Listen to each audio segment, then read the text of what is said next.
Tahun ini kita mau kasih selain baju, ada hadiah-hadiah yang lain. Jadi kita ingin anak-anak tetap merasakan kasih Tuhan walau dalam suasana seperti yang ada sekarang. Jadi kalau kita itu mau ambil bagian dalam acara ini, boleh nanti ikut dekorasi dan yang lainnya kalau kita mau berpartisipasi. Dan mulai bulan depan juga ada Natal Cluster, Natal Gereja Anglikan sekota Medan. Ini pertama kalinya, dan saya percaya ini satu-satunya di Gereja Anglikan Cluster merayakan Natal bersama. Dan ketua Natalnya ada di depan. Saya nggak usah kasih tahu namanya, kita kenal orangnya. Oke, Josie maksudnya. Ya, jadi keempat gereja ini akan berkompetisi dengan ada hadiah bergilir dan lain sebagainya. Mungkin Josie kemarin sudah umumkan di grup. Nanti kita akan ikut ambil bagian dalam acara ini. Jadi semua kompetisinya dalam video, dan nanti akan ada dewan juri. Dewan jurinya dari ketuanya dari gereja Iktus. Jadi karena Josie ketua, jangan berpikir bahwa kita akan dengan mudah memenangkan pertandingan ini. Dan hanya kita harus bekerja keras. Amin. Oke, sebelum belajar firman Tuhan, mari saya undang kita semua untuk bersatu di dalam doa. Mari kita berdoa. Kami mengucap syukur Tuhan, kami boleh beribadah pagi ini. Dan pagi ini kami teringat keluarga kami yang ada di Palu, ya Tuhan. Dan mereka yang sedang diungsikan, dan semua kerabat keluarga, satu keluarga yang martir bagimu, ya Bapak. Kami berdoa Tuhan, dalam Roh Kudus menguatkan mereka.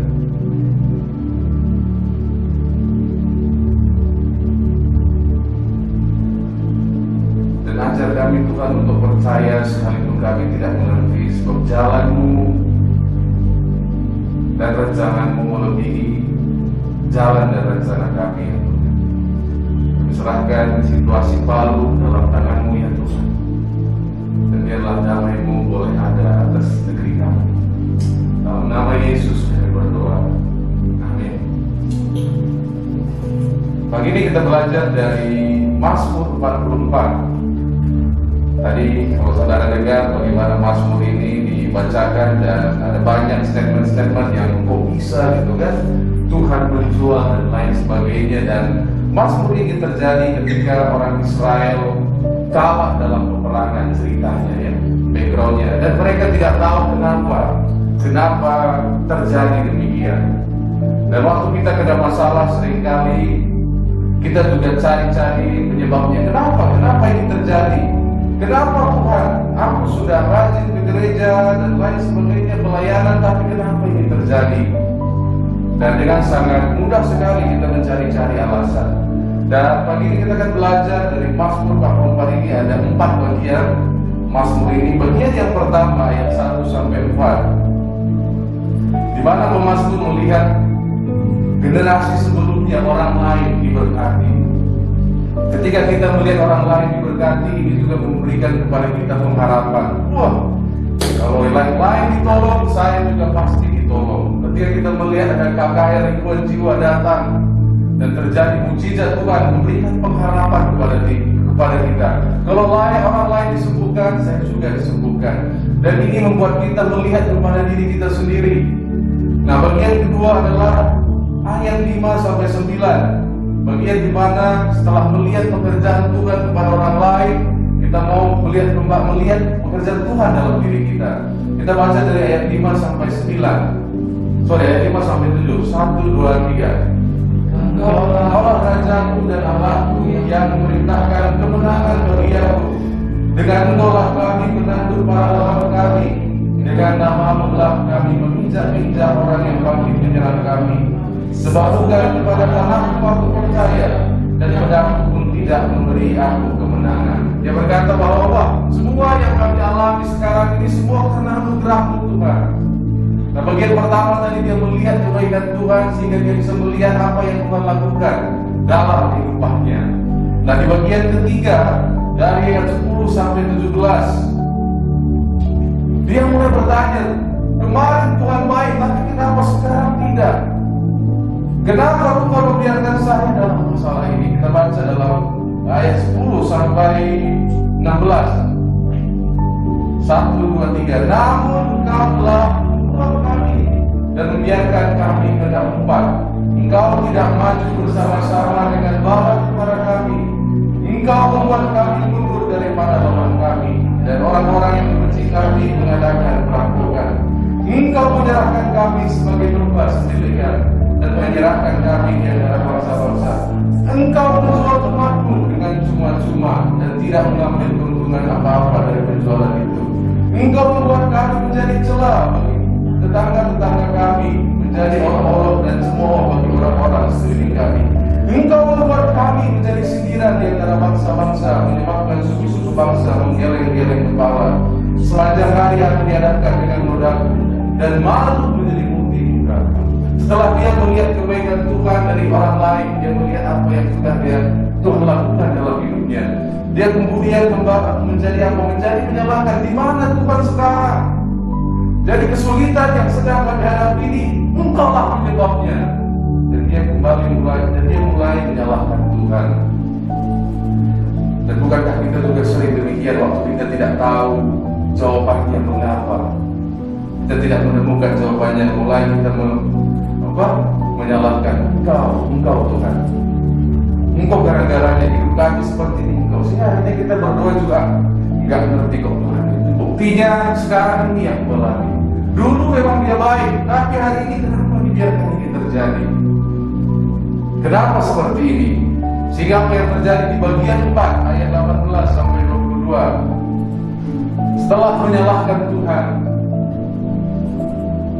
kita baca 1 dan 3. Semuanya ini telah menimpa kami, tetapi kami tidak melupakan Engkau dan tidak mengkhianati perjanjian-Mu. Hati kami tidak memaafkan dan langkah kami tidak menyimpang dari jalan-Mu. Walaupun Engkau telah menemukan kami di tempat serigala dan menyelimuti kami dengan kelelaman, seandainya kami melupakan nama Allah kami dan menandahkan tangan kami kepada Allah lain, masakan Allah tidak akan menyelidikinya, karena Ia mengetahui rahasia hati. Setelah menyalahkan Tuhan, apa yang terjadi? Aku ini sudah benar kok. Sekalipun kau enggak lupakan aku, enggak memberkati aku tetap ingat kepadamu Tuhan. Mulai menjadi orang Farisi, merasa paling benar. Aku ini benar, Tuhan yang salah, aku yang benar. Gitu ya. Wah. Nah, dari sini kita belajar dalam hubungan kita dengan Tuhan. Kita mungkin akan merasakan kekecewaan sama seperti pemazmur ini. Kenapa? Karena dalam hubungan yang mana salah satunya berdosa, pasti akan mengalami kekecewaan. Itu makanya Yesus di kayu salib menanggung semua dosa manusia. Allahku, Allahku, mengapa Engkau melupakan aku? Mengapa Engkau meninggalkan aku? Ketika salah satu dalam hubungan ini berdosa, dalam hubungan pasti akan ada kekecewaan. Itu makanya Tuhan mengingatkan kita dalam Yesaya 55 ayat 8 sampai 9. Yesaya 55 ayat 8 sampai 9. 1 dan 3. Sebab rancanganku bukanlah rancanganmu, dan jalanmu bukanlah jalanku. Demikianlah firman Tuhan. Seperti tingginya langit dari bumi, demikianlah tingginya jalanku dari jalanmu, dan rancanganku dari rancanganmu. Tuhan sudah ingatkan, kita ini gak sama. Aku ini Allah dan kamu manusia. Rancangan kita ini berbeda. Josi tadi mana? Bentar, Josi punya hadiah Natal.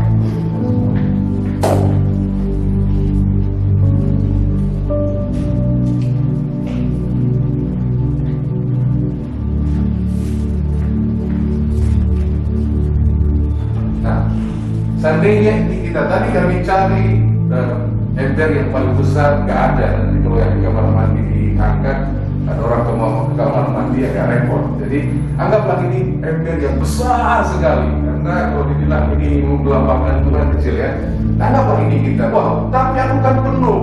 Wah, tahu semuanya. Kalau dibandingkan ember ini kan tetap ada di dalam. Seringkali kita memaksa Tuhan, begini caranya Tuhan. Seringkali kita paksa Allah yang besar ini masuk ke dalam aku ini. Ini tidak mungkin. Makanya Tuhan bilang, rancanganku bukan rancanganmu, jalanku bukan jalanmu. Seperti tingginya langit dari bumi, demikianlah tingginya jalanku dari jalanmu dan rancanganku dari rancanganmu. Nah, dalam hubungan kita dengan Tuhan mungkin kita akan mengalami kekecewaan karena kita tidak melihat jalan Tuhan itu, kita tidak melihat ceritanya yang luar biasa indahnya, kita nggak melihat semuanya saat ini. Kenapa? Karena sudut pandang kita terbatas. Tapi sekalipun demikian, luar biasanya pemazmur ini, sekalipun dia merasa dikecewakan, dia yang paling benar, dia tetap menanti-nantikan Tuhan. Ayat 25 sampai 27.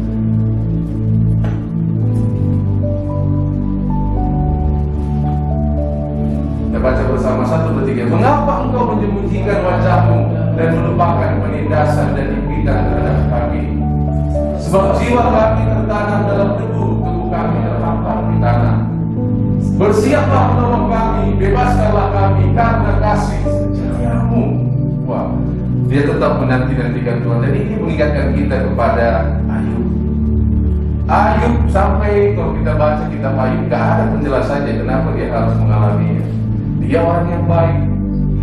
Sampai teman-temannya bilang, ya memang kalau ada masalah kan gampang kan menurut. Sama kayak teman-teman Ayub, kau memang berdosa kau ini, banyak salah, makanya menimpamu. Tapi sekalipun dia diolok-olok dalam kesulitan itu, Ayub tetap percaya. Yang kita dikatakan Ayub tidak berdosa. Dia tetap, dia nggak ada, sampai hari ini nggak ada jawabannya. Tuhan biarkan itu terjadi. Kenapa? Ini pelajaran untuk kita bahwa rancangan Tuhan itu lebih besar daripada rancangan kita. Nggak ada penjelasannya. Bahwa kitab Ayub, satu hal kita diajarkan dari semua kitab Ayub rangkumannya adalah percaya kepada rancangan Tuhan. Sekalipun teman-temannya berkata, wah kami ini ya dasar Ayub sih begini begono, tapi dia tetap percaya kepada Tuhan. Nah, dan Tuhan dan teman-teman Ayub tidak mengerti rancangan Tuhan. Dia gagal paham apa yang sedang terjadi. Dan untuk mengerti, memahami mazmur ini, kalau kita juga gagal mengerti apa yang sedang Tuhan kerjakan dalam hidup kita hari ini, kita harus melihat di mazmur berikutnya, Mazmur 45. Ayat 1-7, kita baca bersama 1-3. Untuk pemimpin di luar menurutlah bunga mahum dari Bani Korah, nyanyian pengajaran, nyanyian kasih. Hatiku meluap dengan kata-kata indah. Aku hendak menyampaikan sajaku kepada raja. Lidahku ialah pena seorang juru tulis yang mahir. Engkau yang bertolak di antara anak-anak manusia, kemurahan tercurah pada dirimu. Sebab itu Allah telah memberkati engkau untuk selama-lamanya. Ikatlah pedangmu pada pinggang, hai pahlawan, dalam keagunganmu dan semangatmu. Dalam semarakmu itu majulah demi kebenaran. Beri kemanusiaan dan keadilan. Biarlah tangan kananmu mengajarkan engkau perbuatan-perbuatan yang dahsyat. Anak-anak panahmu tajam menembus jantung musuh raja. Bangsa-bangsa jatuh di bawah kakimu. Tak tahu kepunyaan Allah tetap untuk seterusnya dan selamanya. Dan tongkat kerajaan adalah tongkat kebenaran. Jadi kita bisa memahami bahwa siapa yang digambarkan dalam Mazmur 44 ini tidak lain, tidak bukan itu Yesus Kristus. Karena dialah yang menjadi domba sembelihan bagi kita semua. Dan hari ini kalau kita gagal paham tentang apa yang Tuhan sudah lakukan di dalam hidup kita, ingatlah bahwa kita semua berdosa. Dan kita diselamatkan karena anugerah Tuhan, karena kasih karunia Tuhan. Ketika kita masuk pada tahap kita menyalahkan Tuhan dan kita merasa benar, ingat apa yang Yesus lakukan di kayu salib.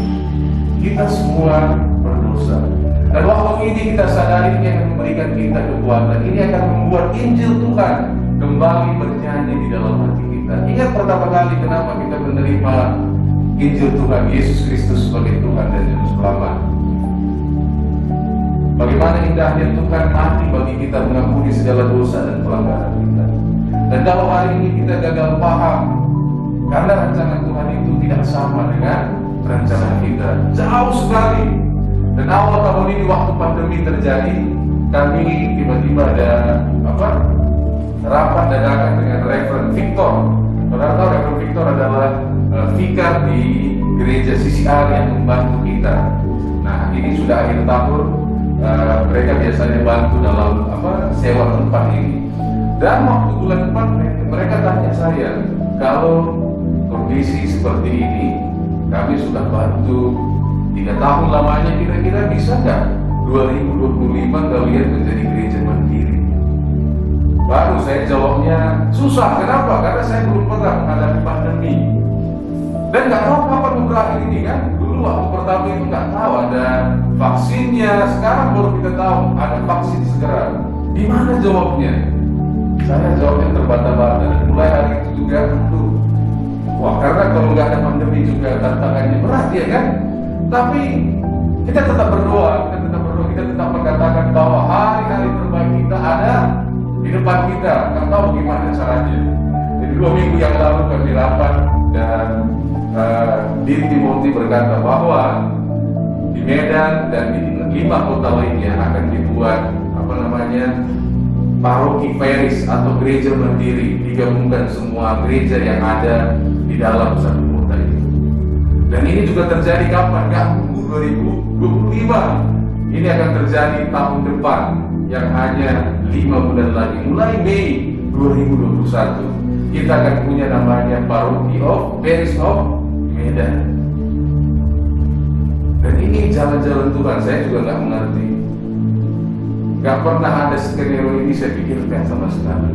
Nah, hari ini kalau kita juga gagal paham rencangan Tuhan yang sedang terjadi dalam hidup kita, menjeritlah kepada Tuhan, berdoalah kepada Tuhan, dan pada waktunya Tuhan akan sikapkan. Saya juga gak mengerti ini yang akan terjadi. Dan nanti kalau ini menjadi Paris of Medan akan dipimpin oleh seorang vikar. Saya gak usah kasih tahu siapa namanya, yang pasti kita mengenal orangnya. Amin. Mari kita bersatu dalam berdoa. Biarlah firman-Mu menguatkan kami, Tuhan, dan berbicara kepada setiap kami. Dalam nama Bapa